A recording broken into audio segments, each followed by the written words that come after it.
ذکر بے فکر کتے کی بھونک ہوگی. نہیں، جو ابتدان لوگ ہیں، جو عام لوگ ہیں جو سورہ قریش کے اس کارواں میں آپ کے ساتھ شامل ہیں، تو وہ لوگ پھر اپنی اصلاح کہاں سے کریں؟ دیکھو آسان سی بات ہے کہ اپنی اصلاح کہاں سے کرنی ہے. ساری برائیوں کی جڑ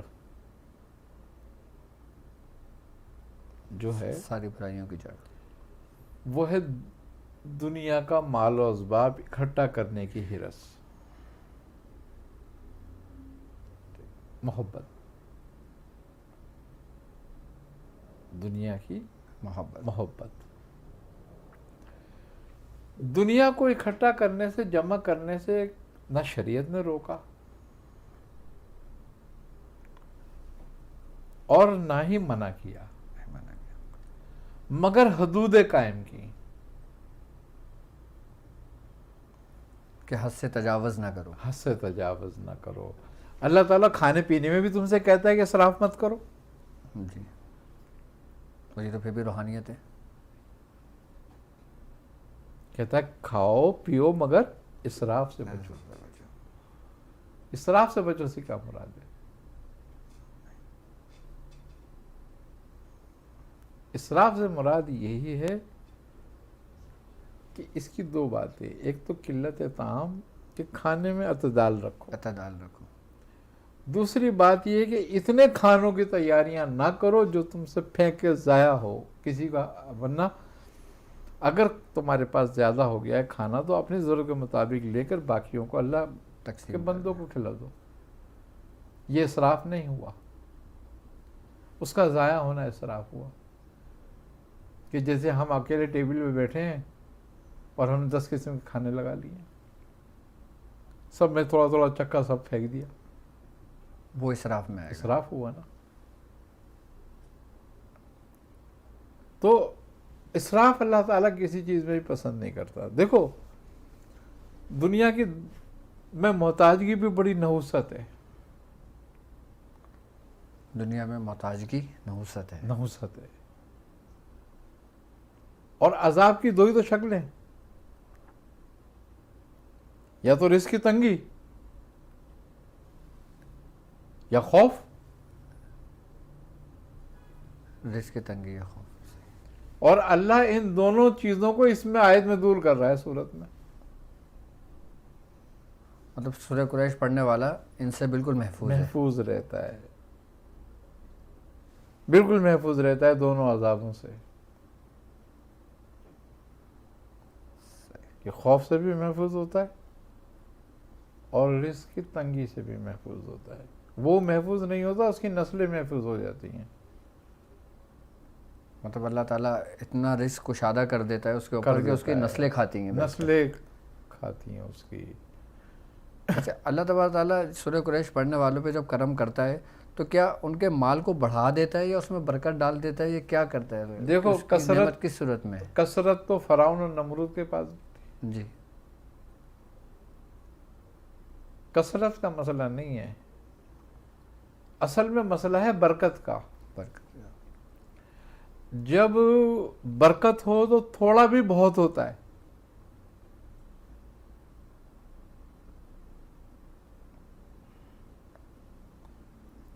اور جب برکت نہ ہو تو کثرت بھی تنگی ہو جاتی ہے، اس میں بھی پورا نہیں ہوتا. پھر مطلب وہ ہوتا اس کا ہے لیکن وہ اس کے کسی کام نہیں آتا.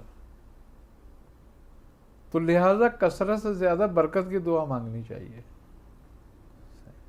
کہ اللہ تو ہمیں برکت دے. دیکھو تمہارا نصیب میں رزق لکھ دیا گیا، اب وہ تنگ ہے یا کشادہ ہے وہ میٹر نہیں کرتا بات. اب اگر تنگ ہے تو کیسے پورا ہوگا؟ اگر کشادہ ہے تو اس کا فائدہ کیا ہوگا؟ اگر برکت ڈل جاتی ہے تو تنگ میں کمی نہیں آئے گی، تنگ دستی میں کوئی پریشانی نہیں ہوگی، فراغت ہی رہے گی. اور جب کشادگی ہوگی تو برکت ہوگی تو کیا فائدہ ہوگا؟ اگر کشادگی ہوگی اور برکت ہوگی تو فائدہ یہ ہوگا کہ وہ مال تمہارا فسق اور فجور میں ضائع نہیں ہوگا بلکہ اللہ کے راستے میں لگے گا، تو برکت ہوگی. تو برکت ہے اس کا مطلب ہے. تو تم تنگ دستی سے بھی آخرت کما سکتے ہو اور کشادگی سے بھی آخرت کما سکتے ہو. تم تنگ دستی سے بھی اپنی دنیا آخرت خراب کر سکتے ہو، تم کشادگی سے بھی اپنی آخرت خراب کر سکتے ہو صحیح. اگر اس کا اسراف کرو گے تو. اللہ کی راہ میں خرچ کرنے کو اسراف نہیں کہتے. فسق اور فجور اور تعیش میں خرچ کرنے کو اسراف کہتے ہیں. غیر ضروری چیزوں کے اندر غیر اس کو ضروری خرچ کرنا. چیزوں میں. تو اللہ تعالیٰ اس سورہ قریش کے پڑھنے والے کو برکت عطا فرماتا ہے تو اس کی کشادگی میں یہ بات ہو جاتی ہے کہ اس کا مال اللہ کی راہ میں لگتا ہے. اللہ کی راہ میں لگ جاتا ہے. اور تنگ دست اگر ہوتا ہے تو اللہ اس کو جب برکت دیتا ہے تو وہ تنگ دستی میں بھی کسی کا محتاج نہیں ہوتا. اللہ تعالیٰ سبب اس کا پیدا اس کر کا دیتا ہے. سبب بناتا رہتا ہے.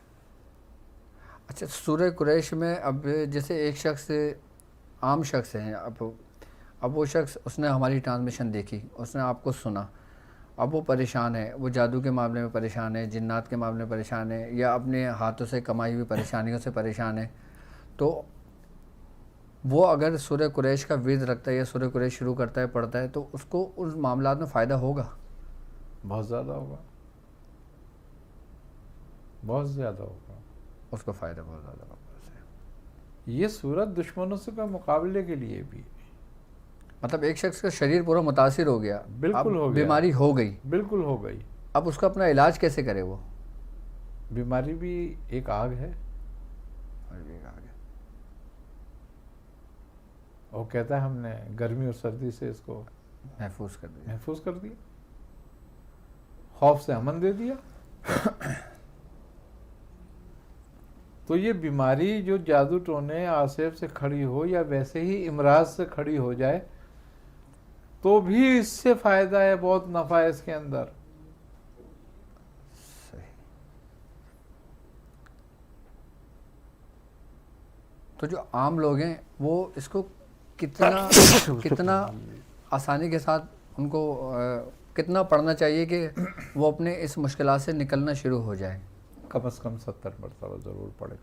کم از کم 70 مرتبہ ضرور. بزرگوں نے اس کی جو تعداد کم سے کم مقرر فرمائی ہے وہ کہتے ہیں اس کو 70 مرتبہ ضرور پڑھا جائے روزانہ بلا ناقہ. اور اوپر اس سے اوپر 101 بار پڑھے، 313 بار پڑھے، 1100 بار پڑھے، 3000 بار پڑھے، 10,000 بار پڑھے. وہ اس کی ہمت پر بات ہے. اور جتنی کثرت کرے گا اتنا ہی فیض ہوگا، اس کو اتنا ہی فائدہ ہوگا. لیکن کم از کم 70 بار ضرور پڑھے. دیکھو عام اور خاص کیا ہوتا ہے. عام اور خاص صرف اپنی توجہ سے عام ہو جاتا ہے اور توجہ سے خاص ہو جاتا ہے. اچھا یہ کمال ایک دن میں حاصل ہو سکتا ہے؟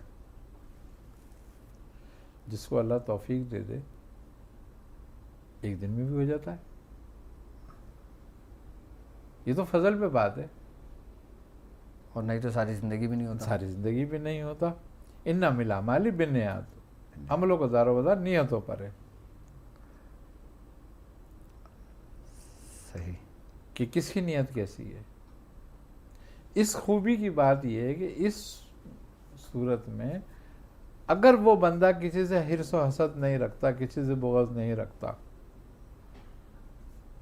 اور وہ اس صورت پر عامل ہے، پڑھتا ہے، اس صورت کو روزانہ ڈیلی اپنا کام کرتا ہے، مگر اللہ کی مخلوق سے بغض نہیں رکھتا، حسد نہیں رکھتا، حرص نہیں رکھتا، تو اس کے دشمن اپنے انجام کو خود پہنچ جاتے ہیں.